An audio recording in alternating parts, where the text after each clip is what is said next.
On YouTube. Today I'm going to be showing you how to clear your watch history on YouTube. Now I'm on the mobile app, but it is very similar if you're on desktop as well. And do keep in mind that search history is a little different than watch history, but I'll be showing you how to do both in this same exact video, as they're both a very similar process. So once you're in the YouTube app itself, you're going to hit your profile picture in the upper right hand corner. And then from here, about 7 options down on this menu, you're going to hit the settings button. And then about 7 options down again, or 8 options, you could see a category for history and privacy. You're just going to go ahead and go to that.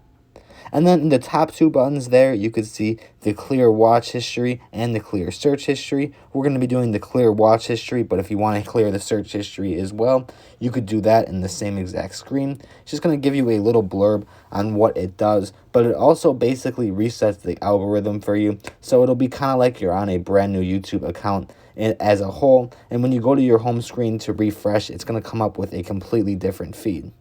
And you could also see when you go to the history of the videos that the list has no videos. And then when you go over here to check whether it worked or not, obviously if there is no videos there, it is worked. And that is all I have for you today as far as it goes, as far as clearing your history on the YouTube mobile app. If you had any questions or were confused at all on how this works, comment down below and I'll get back to you as soon as possible. Otherwise, if you found this helpful today, like and subscribe, and thanks for watching.